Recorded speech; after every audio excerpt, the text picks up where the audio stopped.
Save the best for last, guys. When YUJI Spotlight Day, he's gonna be absolutely amazing. I can't even say that with a straight face. I shouldn't jump to conclusions. Maybe he's gonna be a monster. So we've got the first skill. That's not good when I start the video like that. First skill right here. Triple hit damage, ignores all damage reduction effects. He's a nat 4. So, temper your expectations. Second skill, this is the defense break and destroy. Double hit, first one is a defense break. Second one is destroy max HP by 100% of the damage dealt. I actually like this second skill. Third skill, Black Flash, single strike, attack the enemy to remove all beneficial effects and absorb the attack bar by 50%. Always lands as a critical hit. I just cannot get very... I mean, like, look at it. We have Lucian, right? Lucian exists. It's a unit that does AoE, ignore defense, on the entire enemy team. This guy's like, I'm gonna strip and also absorb the attack bar of one unit. He also has an HP leader skill for Guild Siege. Guild content, not Guild Siege. Guild content. Oh, this is not gonna go well. All right. Okay. What gets banned? Robo gets banned. Is that going to be a Swift Striker? It is going to be a Swift Striker. Does he actually land stuff? Okay. This is going to be a lethal spotlight, isn't it? If it's going to be anything, it's going to be a lethal spotlight. Okay, so let's see how much damage he does with skill 2. All right. And they concede. Well, that's how you win with him. If your opponent just concedes before the match is over, that is one way to win. Tell me a Verti-Heal comes out. Yeah, there we go. He should come out. Okay. So the colleague can just snipe him easily. Wait a second. I'm thinking about this. This is going to be a Leica solo. This is what we're going to see. Leica solo. Well, maybe not. Maybe I spoke too soon. Maybe it won't be a Leica solo. I would love to see the Wind Yuji be the spot. Oh, wasted. They got greedy. Yeah, does that wind up haunting them? They really want that. Oh, and they concede. Okay, so we're seeing if your opponent concedes before the match is done, you can win with this unit. So far, every win, you're not seeing the losses. You're not seeing the losses. But so far, every win has just been a concede. Which is, yeah. They didn't ban the Bastet. Okay. I thought they were going to ban, well, yeah, I thought they were going to ban the Bastet. To be honest. Because that's the one that's attack power buffing everything and giving shields and... Yeah. Yeah. Clearly, that is the threat. Clearly. I just feel like any unit could have been in there and done a better job, right?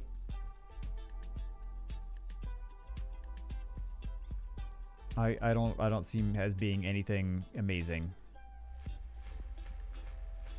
But you know, the video's not over yet. You know, I gotta give credit to anyone that actually drafts this unit because they're just testing it out. They want to see if it's any good. They want to see what's going on with it. The odds are stacked against them. They're picking half a unit effectively, in my opinion. I know. I got very strong opinions on this. All those provokes. They could have killed the Ethna. That's what I would have done. I would have gone for the kill on Ethna. Okay, and they, so far he has not done anything that, like, okay, compare him to Yen. What would Yen have done in some of these matches? She would have gotten, I mean, especially on Violent with her passive or the Violent, either one proccing, she would have gotten extra turn and maybe more extra turns, etc., etc. She might have actually killed more. Compare him to Lucas, the Wind Neostone fighter, who would defense break, continue to absorb attack gauge, get extra turns. I think Lucas could be a fun unit in this spot. He doesn't do this trip though. But so far we didn't really see him do anything with the strip.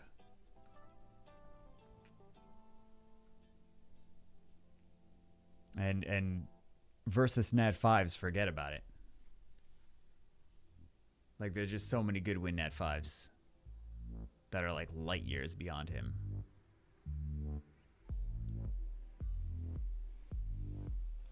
We saw the other units do a good job. I just feel like he's a wasted pick. Like, he does stuff. He does stuff. That's my selling point, guys. He does stuff. He can do stuff. Yeah, but honestly, he's really not supposed to necessarily be an RTA unit. I think that he makes more sense in siege against kinky defenses, if that makes any sense, right? He's got destroy HP, which is good against kinky. He's got guaranteed crit, which is good against kinky. So if you're hitting a kinky defense, and he's got the guild content HP lead. So all jokes aside, I think that if you're doing guild content, you find yourself fighting a lot of kinkies, this could be a good unit for you. Not an RTA unit. Oh, nice. We got the Wind Gojo. Let's see. Chiu gets banned. Let's see what the runes on the Gojo are. Oh, he was not fast. I thought he was going to be faster, actually. And they don't try to go for the cycle. They just put the shields up.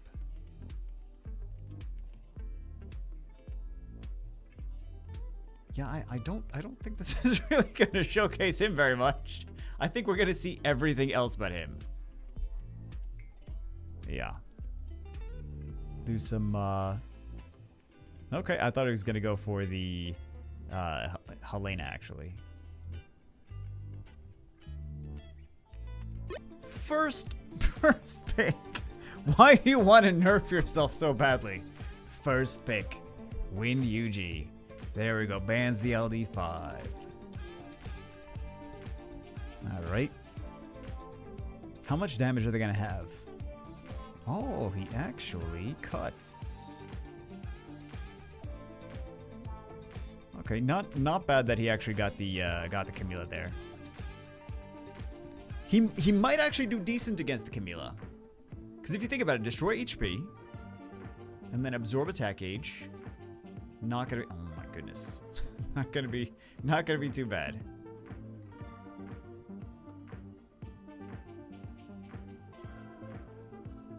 But aside from like Camila and Kinky and things like that, like slow tanky bruisers that you can kind of control a little bit and then destroy some of their HP. But this is not a Wind YUJI match. We're going to see Yunu the Wind Anubis because I just want to compare and contrast one versus the other. So Anubis comes back from the dead and he starts killing things that attacked him, right? Already off to a good start. Brand of Hell on the Libli. Ridiculous. Absolutely ridiculous. So much better. Like the other one, Wind YUJI, dies and then he's dead. Wind Anubis dies, and then he takes something else out with him, and this time, he triggers the Carlos, which is fantastic. The greatest part about this video is that you saw literally all the wins with him. In like 30 to 40 matches, those were all of his wins. That's it. Because, I mean, effectively, when you're picking him in RTA, you're picking half a unit. He's squishy, he's not that fast, he doesn't really do a whole lot. There's just so many better units, especially Nat 5s. I mean, Nat 4s, okay, they're not as strong as Nat 5s, but even for Nat 4s, like, Yunu is a great unit. Lucian, you know, goes without saying. Logan, for what he does, Logan, actually, let's take a look at some of the other, let's take a look at all the other Wind unit. This thing is ridiculous, but that's not really a fair comparison. Like, they're different, they're not nukers, this is a support nuker. To help all your damage dealers go bananas. That's a control unit. Yunu, right? Great unit. He's got the Oblivion here. He's got the Brand. He comes back from the dead. Like, he's such, like, I would just rather have this because then he's got some sustainability because he comes back from the dead. He's got effectively 2 lives. And then the Oblivion is super strong as well. What else would I like to do? Kato, you know, I don't really talk. I apparently never awakened Kato. And this is my main. I directly awaken this unit. So seals all beneficial effects, similar to what he does. Seals all beneficial effects. But this one also puts the targets on cooldown. So instead of just like decrease attack gauge a little bit, he puts the target skills on cooldown. So this is much, especially on Swift, this is much more valuable. And then he gets Sword Supreme Skywolf after that as well. So he can do like, get another turn and then do Air Slash, for example. If he so chooses, or if you so choose. I don't know why I say it like the monsters are the ones doing the skills. You know, not that there's a lot of amazing single target wind snipers in terms of like 4 stars. There's a few, but yeah, it's just he's not like a must build meta changing unit. If you build him, if you fully skill him up, he's okay for Guild Siege against Kinkies. That's the best I can give him. Against bruisers for defense, for Guild Siege defense, he's okay. And that's that. Anyway, that's it for this one. I hope you guys enjoyed it. Just food for thought. Maybe don't build him. See you as always. I gotta, what do you want me to say? I can't be like, he's amazing. Don't build him unless you're gonna use him for siege. See you as always in the next one.